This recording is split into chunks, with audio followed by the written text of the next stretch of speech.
Everybody, this is Jesse, aka Drackbolt, creator and developer of Dune 2 The Golden Path. Again, no affiliation with the original Dune 2 game made many years ago by Westwood Studios.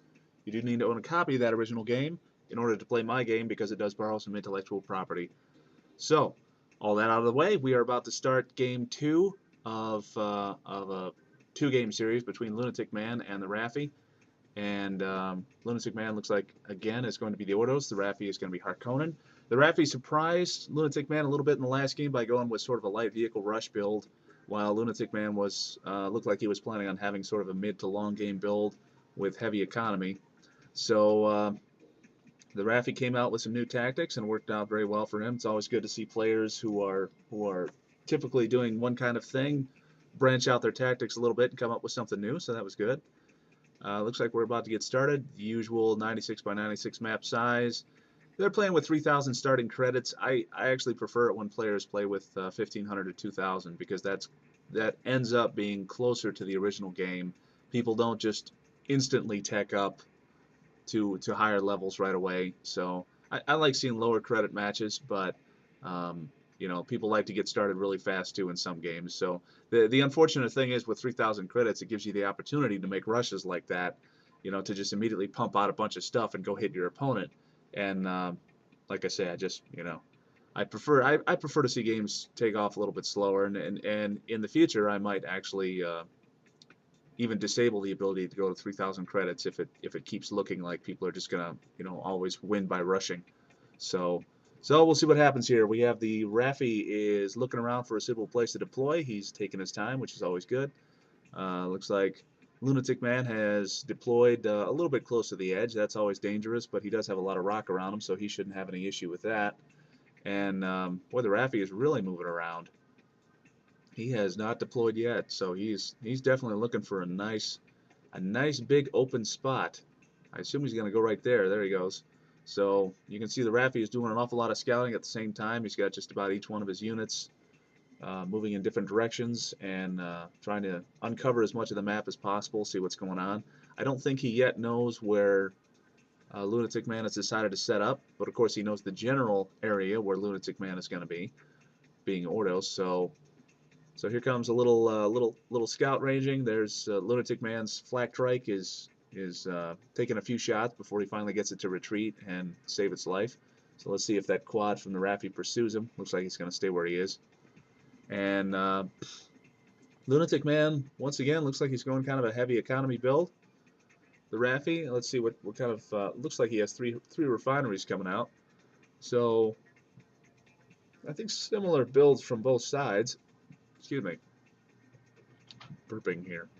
Too much Diet Mountain Dew. So similar builds going on here. It looks like they're both preparing for a bit longer of a game. Let's see if that one building right there is another wind trap or if maybe it's a light vehicle factory.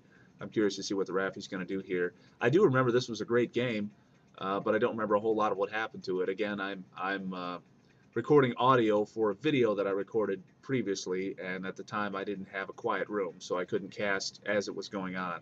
So I don't have control over the mouse cursor or anything else. I'm just watching this game and watching what I did before and what I typed before at the same way you are. So let's see if we can. What's going on? Okay, so the Raffy is definitely still going heavy economy. Oh, he's got a war out. That's always nice. He's got a war facility out. So that's unusually early for him as well. Also, I don't think I've seen him go. I've seen them a couple of times go pretty heavy infantry, but usually they're special house infantry. They're alliance infantry like Fremen or Sardaukar or saboteurs. So seeing him get a war out this early, that's pretty neat. I'd like to see what he does with that. So a little bit of skirmishing going on here. You can see the Lunaticman's tank was engaging some infantry inside a crag, and he made the good decision to retreat. That's just not a good position for a tank. Eventually he's going to take enough damage to go down, and even now he's getting tracked down by this quad and taking enough damage to go down into the yellow and start smoking. So but both players looking pretty even right now. Lunaticman starting off with a high-tech factory, and the Raffy also has one coming up, but he has his very typical low-power situation. That's pretty common for him.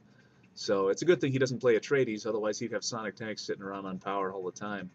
But Looks like Lunaticman has a light vehicle factory out, has at least one carry-all, so he's basically making an effective use of his money. Um, get him off the sand, get him off the sand. Oh, that was lucky. So TheRaffy almost lost a harvester to a worm, but he was watching very closely, and as soon as he heard there was worm sign, he told all of his harvesters to either try to return or to just sit still. So he got them off the sand. That's good.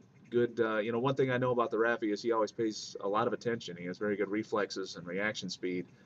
Even if his plans are sometimes a little odd, he definitely has the quickness. So he's always going to have that advantage at least. He is currently pumping out some troopers and getting them in the crags. Always a great idea. They get an excellent range boost in there and very high damage protection. Whoa!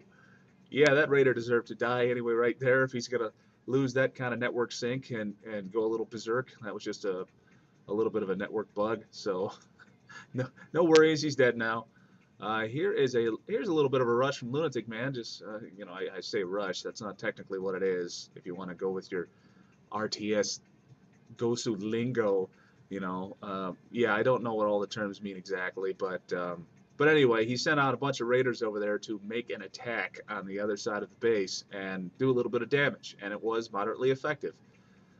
Definitely what you want to do with raiders. You want to try and own the board, make hit and run attacks, do some damage, and then get out of there. Bad situation for the raiders right here, going up against troopers. Troopers are quite sturdy compared to raiders. Even compared to raiders, you can see they're just going to beat them up. Raiders are very, very flimsy. So,